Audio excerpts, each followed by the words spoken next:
3.2. What to do when you're stuck. You've ground to a halt. A scene isn't working. You can't write the next until this scene is done. You're worried the cracks are starting to show in your outline as well as your sanity. Now what? You might have started trying to write it too early. It may be you've convinced yourself that the stories were sound and the quests were clear, and you've launched off into scene 1, then scene 2, and the jokes were coming thick and fast, and then you bluffed your way through scene 3. Scene 4 isn't great, scene 5 is a mess, scene 6 is a write-off. During scene 7, you finally admitted that it's not working. It happens.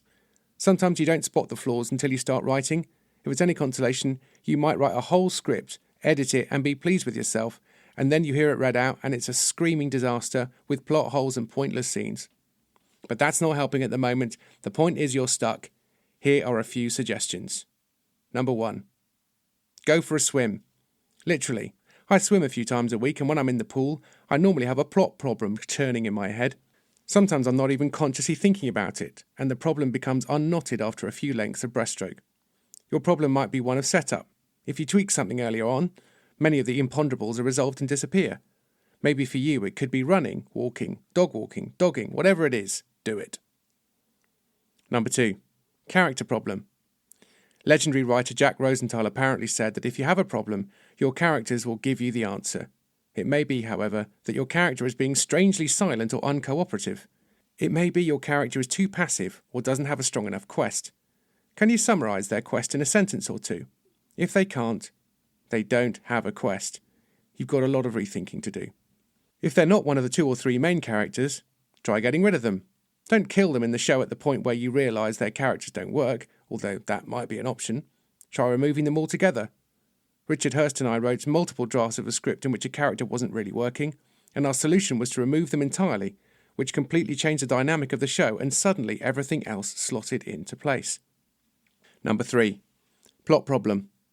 It could be that your subplot and main plot don't really help each other. They're either too similar, or they don't mesh together. Try dropping your subplot and thinking of a new one that works better with your plot. Or even keep your subplot and drop your main plot. Number 4. Start at the end. It may be you have a brilliant ending, or at least a perfectly decent one, and the steps getting there aren't all that great. So get to that brilliant ending as fast as you can, cut the beats that don't work and write what you have. It may take longer to get to the end than you thought, and by the time you arrive, you almost have a full script. Or you may have got to the ending faster and the script is only about 2/3 the length that it needs to be. That's okay. Short is better than long. Plus you might be able to think of a complication, beef up the subplot or a running joke, or turn one of the intermediate scenes into a funny set piece.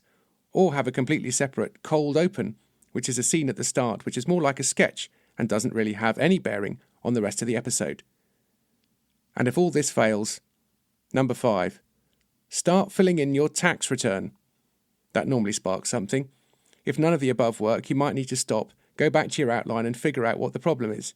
You might even need to throw it all away and start again, although if you do that, you'll often find some of the material you have creeps back in, so your work has not been in vain. Anyway, no one said this was going to be easy.